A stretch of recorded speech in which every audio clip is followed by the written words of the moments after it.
آقا کریم نے ارشاد فرمایا جس نے استغفار کو لازم کر دیا تو اللہ تعالیٰ جل شانہ ہر غم سے، ہر مشکل سے، ہر تکلیف سے اس کے لیے کشادگی پیدا کر دے گا، ہر اذیت دور کر دے گا، اور ہر مشکل اور ہر پیچیدگی سے اس کے لیے راستہ پیدا کرے گا، اور اللہ تعالیٰ جل شانہ اس کو وہاں سے رزق دے گا جہاں اسے گمان بھی نہیں ہوگا۔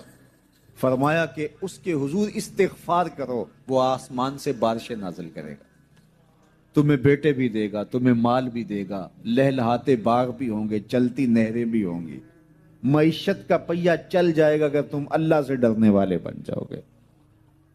تو آج ہم کہتے ہیں یہ ہو فلاں ماہر اور فلاں شخص ہو تو پھر ہماری معیشت بہتر ہو سکتی ہے۔ اللہ نے کہا استغفار کرنا سیکھ لو، میں تمہارے لیے رحمتوں کے دروازے کھول دوں گا۔ کثرت کے ساتھ لا الہ الا اللہ اپنے معمولات زندگی میں شامل کریں، یہ تجدید ایمان کا ذریعہ ہے۔ اسی طرح سبحان اللہ و بحمدہ یہ دن میں 100 مرتبہ اپنے معمولات میں شامل کر لیں۔ اگر سمندر کی جھاگ سے بھی زیادہ یا اس کے برابر بھی گناہ ہوئے تو یہ کلمات صرف 100 مرتبہ پڑھنے سے سارے گناہ بخش دیے جاتے ہیں۔ اسی طرح درود شریف کی کثرت، سورہ ملک کو یاد کرنا اور سورہ یاسین کی تلاوت کرنا 10 قرآن مجید پڑھنے کے ثواب کے برابر۔ تو یہ اتنا خزانہ آج کی اس نشست میں آپ کو دے دیا گیا ہے۔ استغفار کریں، تقوی کے خوگر ہو جائیں، شکر کرنے کی عادت ڈالیں۔ جو شکر کرتے ہیں اللہ تعالیٰ ان کو اور زیادہ عطا فرماتا ہے، دنیا میں بھی اور آخرت میں بھی۔ اس طرح دوسروں کی پریشانیاں دور کریں، اللہ آپ کی پریشانیاں دور کرے گا۔ بانٹنے کا مزاج پیدا کریں، آپ کے پاس جو بھی ہے بانٹ دیں، علم ہے تو بانٹیں، خوشیاں ہیں تو بانٹیں، آپ کے پاس دولت ہے تو لوگوں کے دکھ اس دولت سے دور کرنے کی کوشش کریں۔ جب آپ بانٹنا شروع کر دیں گے تو آپ کا رب آپ کو عطا کرنا شروع کر دے گا۔ یہ بات ہو نہیں سکتی کہ انسان کی زندگی میں مشکل نہ ہو۔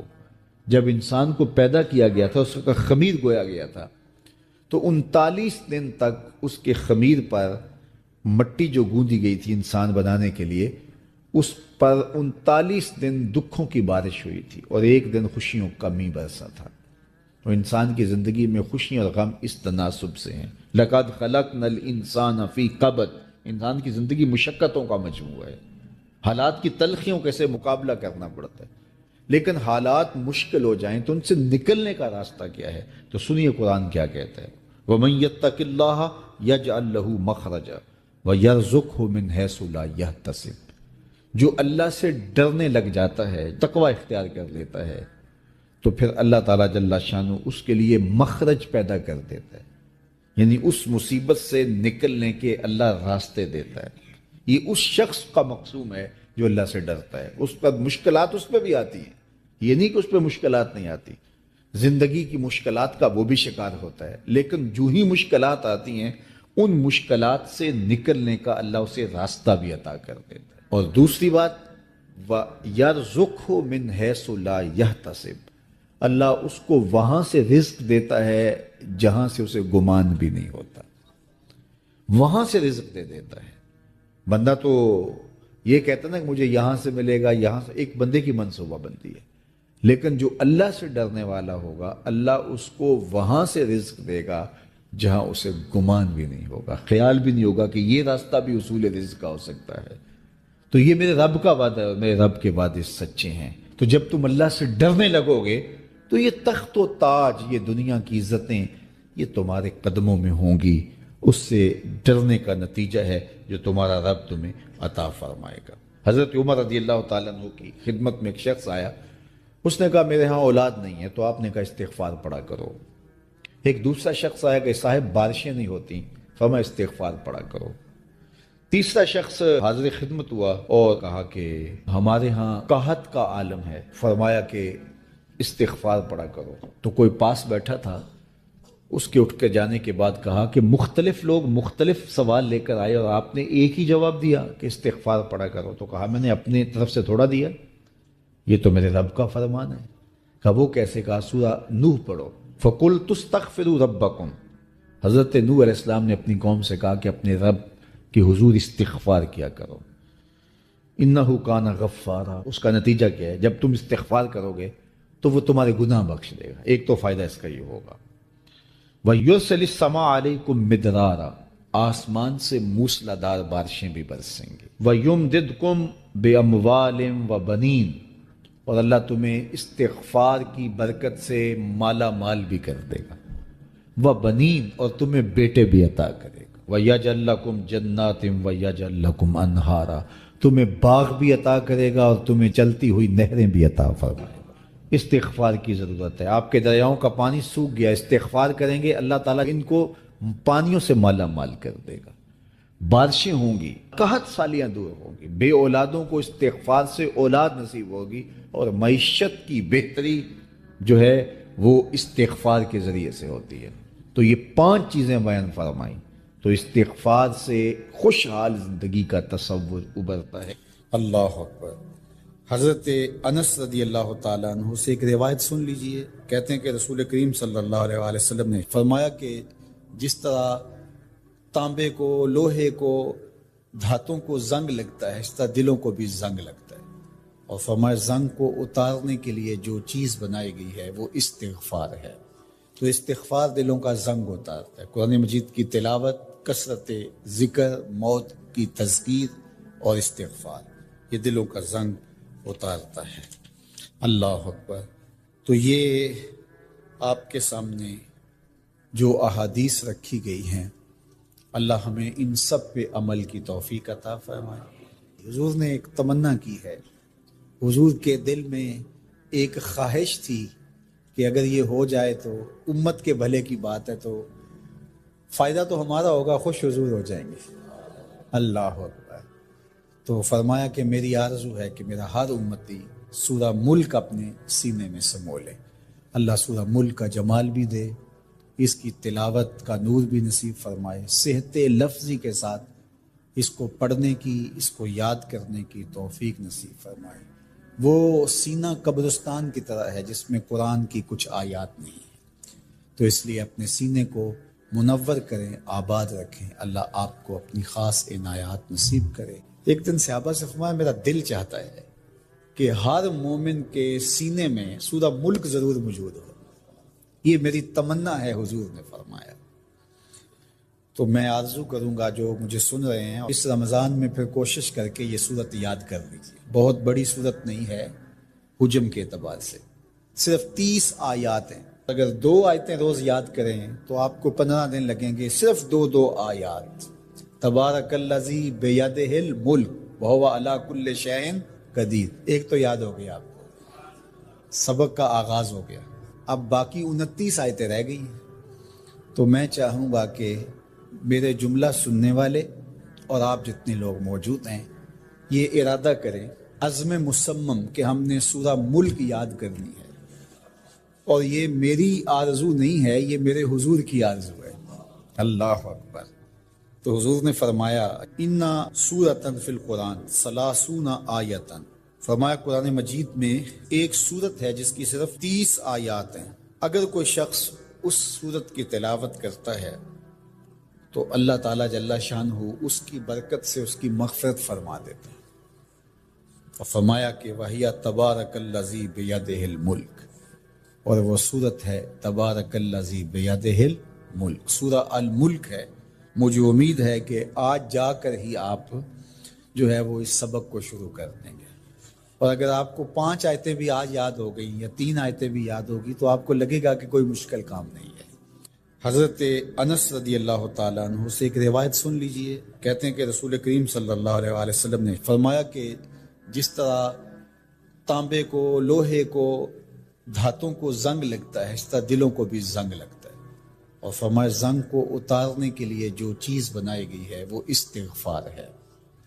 تو استغفار دلوں کا زنگ اتارتا ہے۔ قرآن مجید کی تلاوت، کثرت ذکر، موت کی تذکیر اور استغفار، یہ دلوں کا زنگ اتارتا ہے۔ اللہ اکبر۔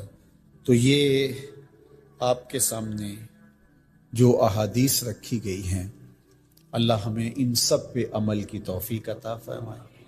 کثرت کے ساتھ لا الہ الا اللہ اپنے معمولات زندگی میں شامل کریں، یہ تجدید ایمان کا ذریعہ ہے۔ اسی طرح سبحان اللہ و بحمدہ یہ دن میں 100 مرتبہ اپنے معمولات میں شامل کر لیں۔ اگر سمندر کی جھاگ سے بھی زیادہ یا اس کے برابر بھی گناہ ہوئے تو یہ کلمات صرف 100 مرتبہ پڑھنے سے سارے گناہ بخش دیے جاتے ہیں۔ اسی طرح درود شریف کی کثرت، سورہ ملک کو یاد کرنا اور سورہ یاسین کی تلاوت کرنا 10 قرآن مجید پڑھنے کے ثواب کے برابر۔ تو یہ اتنا خزانہ آج کی اس نشست میں آپ کو دے دیا گیا ہے، اللہ آپ کو جزائے خیر عطا فرمائے۔ تو یہ یاد کر لیں ماہ سیام کے اندر، انشاءاللہ آپ کو بڑا نور نصیب ہوگا۔ بہت ساروں کو تو یاد ہوگی، اور جس کو نہیں ہے تو پڑھنا تو آج سے شروع کر دے سورہ ملک روزانہ۔ لیکن باقی حضور کی جو آرزو تھی، حضور نے ایک تمنا کی ہے، حضور کے دل میں ایک خواہش تھی کہ اگر یہ ہو جائے تو امت کے بھلے کی بات ہے، تو فائدہ تو ہمارا ہوگا، خوش حضور ہو جائیں گے۔ اللہ اکبر۔ تو فرمایا کہ میری آرزو ہے کہ میرا ہر امتی سورہ ملک اپنے سینے میں سمو لے۔ اللہ سورہ ملک کا جمال بھی دے، اس کی تلاوت کا نور بھی نصیب فرمائے، صحت لفظی کے ساتھ اس کو پڑھنے کی، اس کو یاد کرنے کی توفیق نصیب فرمائے۔ وہ سینہ قبرستان کی طرح ہے جس میں قرآن کی کچھ آیات نہیں ہیں، تو اس لیے اپنے سینے کو منور کریں، آباد رکھیں۔ اللہ آپ کو اپنی خاص عنایات نصیب کرے۔ ایک دن صحابہ سے فرمایا میرا دل چاہتا ہے کہ ہر مومن کے سینے میں سورہ ملک ضرور موجود ہو، یہ میری تمنا ہے، حضور نے فرمایا۔ تو میں آرزو کروں گا جو مجھے سن رہے ہیں، اس رمضان میں پھر کوشش کر کے یہ صورت یاد کر لیجیے۔ بہت بڑی صورت نہیں ہے حجم کے اعتبار سے، صرف 30 آیات ہیں۔ اگر 2 آیتیں روز یاد کریں تو آپ کو 15 دن لگیں گے، صرف 2 آیات۔ تبارک الذی بیدہ الملک وہو علی کل شیء قدیر، ایک تو یاد ہو گیا آپ کو، سبق کا آغاز ہو گیا۔ اب باقی 29 آیتیں رہ گئی ہیں۔ تو میں چاہوں گا کہ میرے جملہ سننے والے اور آپ جتنے لوگ موجود ہیں یہ ارادہ کریں، عزم مصمم، کہ ہم نے سورہ ملک یاد کرنی ہے، اور یہ میری آرزو نہیں ہے، یہ میرے حضور کی آرزو ہے۔ اللہ اکبر۔ تو حضور نے فرمایا انا سورۃ فی القرآن 30 آیۃ، فرمایا قرآن مجید میں ایک سورت ہے جس کی صرف 30 آیات ہیں۔ اگر کوئی شخص اس سورت کی تلاوت کرتا ہے تو اللہ تعالیٰ جل شانہ اس کی برکت سے اس کی مغفرت فرما دیتا ہے۔ اور فرمایا کہ وَهِيَ تَبَارَكَ الَّذِي بِيَدِهِ الْمُلْكُ، اور وہ سورت ہے تبارک الذی بیدہ الملک، سورہ الملک ہے۔ مجھے امید ہے کہ آج جا کر ہی آپ جو ہے وہ اس سبق کو شروع کر دیں گے، اور اگر آپ کو 5 آیتیں بھی آج یاد ہو گئی یا 3 آیتیں بھی یاد ہوگی تو آپ کو لگے گا کہ کوئی مشکل کام نہیں ہے۔ تو اس رمضان المبارک میں سورہ ملک ضرور یاد کر لیجئے گا۔ حضرت شیخ احمد مجدد الفسانی علیہ رحمہ فرماتے ہیں، جو شخص اپنے اوپر 10 چیزوں کو لازم کر لیتا ہے تو لازمی نتیجہ یہ ہوتا ہے کہ وہ متقی بن جاتا ہے۔ وہ 10 چیزیں کون سی ہیں؟ ماہ سیام کے ان حسین لمحوں میں ہمیں وہ 10 اوصاف اپنے اندر پیدا کرنے چاہیے تاکہ ہم متقی بن جائیں، اور متقی اللہ کے محبوب بندے ہیں۔ تقوی اختیار کرنے والے اللہ جل شانہ کی رحمتوں کے خاص مستحق ہیں۔ جنہیں تقوی کا نور نصیب ہوتا ہے وہ اللہ کی رحمتوں کے سائے میں آ جاتے ہیں۔ اگر ان پر مصائب، آلام، مشکلیں آتی ہیں تو ان کے تقوی کی وجہ سے اللہ انہیں راستے عطا کر دیتا ہے۔ وَمَن يَتَّقِ اللَّهَ يَجْعَل لَّهُ مَخْرَجًا وَيَرْزُقْهُ مِنْ حَيْثُ لَا يَحْتَسِبُ۔ اللہ اکبر۔ ارشاد فرمایا کہ جو اللہ سے ڈرتا ہے، تقوی اختیار کرتا ہے، اس کے لیے ہم مصیبت سے نکلنے کے راستے پیدا کر دیتے ہیں، اور اللہ جل شانہ اس کے لیے وہاں سے رزق عطا کرتا ہے جہاں سے اسے گمان بھی نہیں ہوتا ہے۔ تو یہ تقوی کا نتیجہ ہے جو اہل تقوی کو نصیب ہوتا ہے۔ تو حضرت شیخ نے 10 وہ امور بتائے جو اپنے اوپر لازم کر لینے سے تقوی نصیب ہوتا ہے۔ سب سے پہلی بات آپ فرماتے ہیں زبان کو غیبت سے بچائے۔ اتقاء کے حصول کے لیے زبان کو پاک کرنا ضروری ہے۔ انسان کے زیادہ تر گناہ اس کی زبان کی وجہ سے ہیں، اور غیبت یہ بدترین عمل ہے، اور اس کو بدکاری سے بھی برا قرار دیا گیا ہے۔ الغیبت اشد من الزنا۔ تو اپنی زبان کو غیبت سے بچائے۔ دوسری بات ارشاد فرمائی کہ بدزنی سے بچے، کسی سے خواہ مخواہ بدگمان ہو جانا اور اپنے دل کو کسی کے لیے میلا کر لینا اور اس کی بدگمانی دل میں پالنا، تو یہ تقوی کے منافی ہے۔ تو کسی کی بدگمانی سے، بدزنی سے اپنے دل کو بچائے، زبان کو غیبت سے بچائے، دل کو بدگمانی سے بچائے، اور مسخرہ پن سے بچے، بات بات پہ ٹھٹھے مار کے ہنسنا اور اس طرح کی زندگی بسر کرنا۔ اور آج کل تو جب بھی دوست احباب اکٹھے بیٹھتے ہیں تو سنجیدہ اور متین باتیں کم ہوتی ہیں، زیادہ وقت لطیفوں میں ہی کٹ جاتا ہے۔ انسان کو خوش مزاج ہونا چاہیے، اس کی طبع میں شگفتگی ہونی چاہیے، لیکن شگفتگی، خوش مزاجی اور مسخرہ پن میں فرق ہے، اس کو سمجھنا چاہیے۔ سنجیدہ اور متین زندگی یہ مومن کی زینت ہے، انسانیت کا حسن ہے۔ اس لیے تقوی کے حصول میں مانع ہے مسخرہ پن۔ اگر کوئی شخص متقی بننا چاہتا ہے تو اس کو سنجیدہ اور متین بننا ہوگا۔ طبیعت کی خوش مزاجی یہ معنی نہیں ہے، لیکن مسخرہ پن اور چیز ہے، اس سے روک دیا گیا۔ چوتھی چیز حضرت شیخ احمد فرماتے ہیں کہ اپنی آنکھ کو حرام سے بچائے۔ اپنی آنکھ کی حفاظت کرنے سے تقوی حاصل ہوتا ہے۔ جب آنکھ خراب ہوتی ہے تو دل خراب ہوتا ہے، جب دل خراب ہوتا ہے تو پھر پورا بدن خراب ہو جاتا ہے۔ اس لیے وہ دروازہ جو کھلا ہے اور اس سے بدی شر اندر اتر رہی ہے، اور پھر اس سے آپ کا سارا نظم ہستی برباد ہو رہا ہے، تو اس دروازے کو بند کریں۔ تو اپنی آنکھ کو حرام سے بند کریں۔ پانچویں چیز ارشاد فرمائی ہمیشہ سچ بولے۔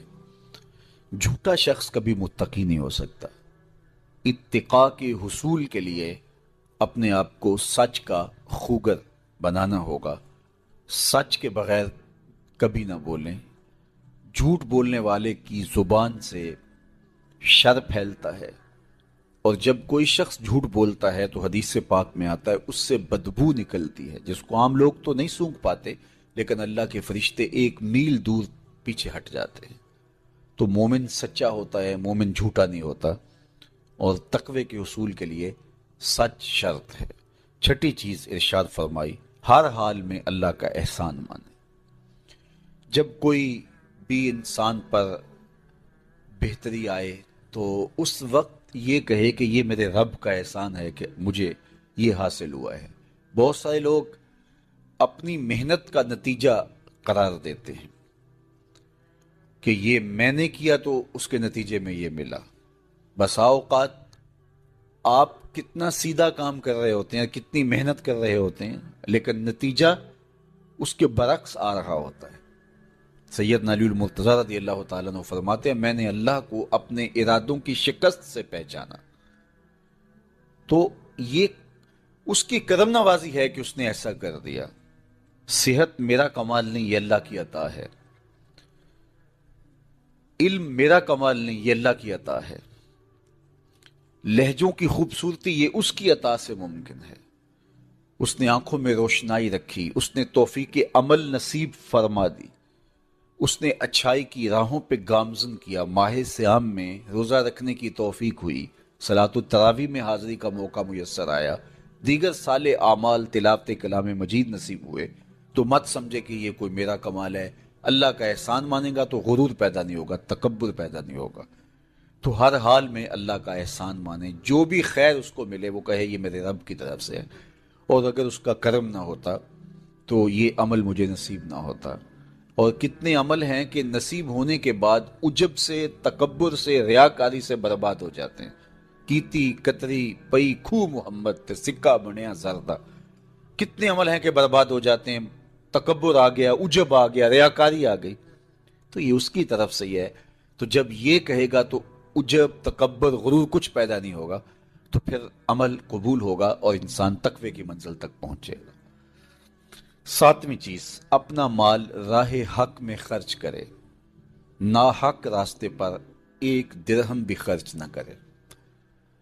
کمایا ہوا مال راہ حق میں خرچ کرنے سے اتقاء کی دولت نصیب ہوتی ہے۔ اللہ قیامت کے دن بندے کے قدم اپنے حضور سے ہٹنے نہیں دے گا جب تک اس سے 3 سوال نہیں کر لے گا۔ ان میں سے ایک سوال یہ ہوگا کہ مال کمایا کہاں سے، مال خرچ کہاں کیا۔